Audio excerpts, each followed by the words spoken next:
Hi friends, నేను మీ అపర్ణ మాట్లాడుతున్నాను. ఈరోజు నేను గుడ్డు పులుసు చేయబోతున్నాను.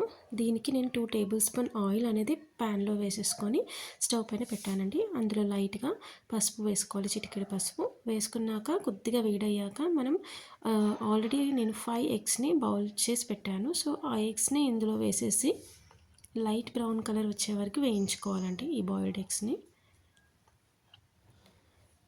సో లైట్ బ్రౌన్ కలర్ వచ్చాక మనం ఈ ఎగ్స్ మాత్రం వేరే బౌల్లోకి తీసేసుకొని ఇదే ఆయిల్లో మనం ఈ కర్రీని ప్రిపేర్ చేసేసుకుందాం. ఓకేనా? సో బ్రౌన్ కలర్ అయిపోయిందండి, నేను బౌల్లోకి తీసేస్తున్నాను. సో ఈ ఆయిల్లో మనం 1 టేబుల్ స్పూన్ జీలకర్ర, 1 టేబుల్ స్పూన్ ఆవాలు వేసుకొని చిటపటలాడించాలి. ఆవాలు చిటపటలాడాక మనము 2 పచ్చిమిర్చిలు వేసుకుందాం ఇందులో, పెద్ద సైజువి వేసుకున్నాక కొద్దిగా కరివేపాకు,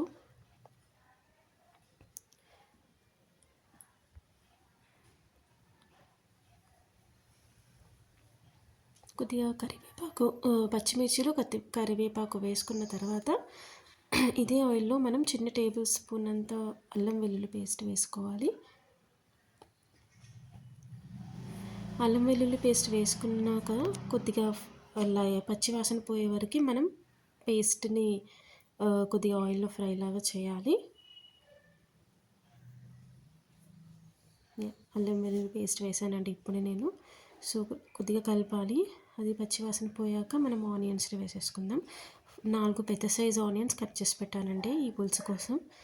సో ఇవి ఆయిల్లో వేసాక మనం 1 టేబుల్ స్పూన్ సాల్ట్ కూడా వేసేసుకుందాం. సో త్వరగా ఆనియన్స్ అనేది మెత్తగా అయిపోతుంది కాబట్టి. సో 1 టేబుల్ స్పూన్ సరిపోతుందండి ఈ కర్రీకి. మీకు కావాల్సి ఉంటే చివరిలో మీరు యాడ్ చేసుకోవచ్చు సాల్ట్. సో ఒకసారి కలుపుకున్నాక మూత పెట్టాలండి.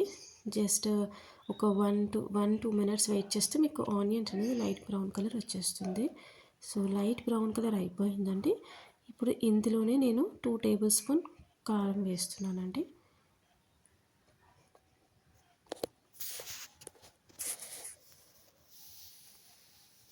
కారం వేసాక ఒకసారి కలుపుకోండి ఫ్రెండ్స్.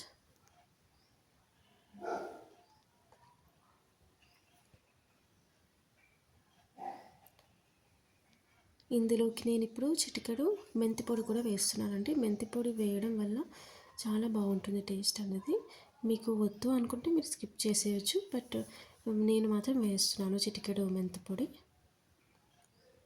ఇప్పుడు మనం బాయిల్ చేసుకున్న ఎగ్స్ ఉన్నాయి కదండి, ఆల్రెడీ వేయించి పెట్టాను కదా ఆయిల్లో, అవి వేసేసుకోవాలి.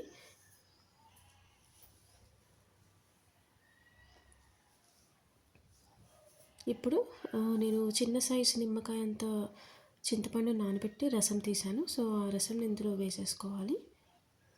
ఒక్కసారి కలిపేసుకొని దీంట్లో 1.5 గ్లాస్ వాటర్ని వేయాలండి. సో వాటర్ వేసాక కొద్దిగా కొత్తిమీర అనేది చిన్నగా కట్ చేయొద్దు, పెద్ద పెద్ద కాడలుగానే కట్ చేసేసి ఇందులో వేసేయండి డైరెక్ట్గా. సో కొత్తిమీర వేసి మనం స్టీమ్ పెట్టాలి 2 విజిల్స్. అలా వేయడం వల్ల మనకి కొత్తిమీర చాలా టేస్ట్ అనేది ఇస్తుంది కర్రీకి. సో నేను కొద్దిగా 2-3 కాడలు అలానే వేసేసాను. వేసేసి కుక్కర్ స్టీమ్ పెట్టానండి. 2 విజిల్స్ వచ్చాక ఒకసారి మూత తీసి చూడండి. స్టీమ్ అయిపోయిందండి, నేను చెక్ చేస్తున్నాను. ఇప్పుడు కర్రీ అనేది కొద్దిగా వాటర్ ఉంది కాబట్టి మనకు థిక్ అవ్వాలి కాబట్టి కొద్దిగా మనం మళ్ళీ స్టవ్ ఆన్ చేసి సిమ్లో పెట్టాలండి. పెట్టేసి ఇందులో కొద్దిగా గరం మసాలా వేసుకోండి. చిన్న టీ స్పూన్ సైజ్ అంత గరం మసాలా వేసుకోవాలి. ఓకే, గరం మసాలా వేసుకున్నాక కొద్దిగా కలపండి. కొద్దిగా ఇట్లా బబుల్స్ లాగా వచ్చేదాకా వెయిట్ చేయండి ఒక 1-2 మినిట్స్. ఈ కర్రీ అనేది వేడిగా తినడం కన్నా చల్లగా అయ్యాక తింటే చాలా బాగుంటుంది టేస్ట్. ఒకవేళ మీరు మార్నింగ్ కనుక ఈ కర్రీ చేస్తే నైట్లో తినండి, చాలా బాగుంటుంది టేస్ట్. వేడిగా తింటే ఈ కర్రీ టేస్ట్ తెలియదండి. ఓకేనా? సో బబుల్స్ వచ్చాయి. ఇప్పుడు నేను కొద్దిగా ధనియాల పొడి వేసుకున్నాను, చిటికెడు.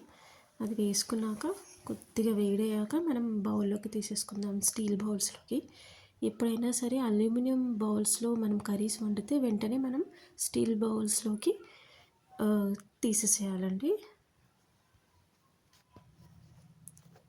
సో ఇప్పుడు నేను బౌల్కి తీసేసుకుంటున్నాను. తీసేసుకున్న తర్వాత ఒకసారి మనం ఎలా ఉందో కర్రీ అనేది టేస్ట్ చేసి చూద్దాం. ఓకేనా?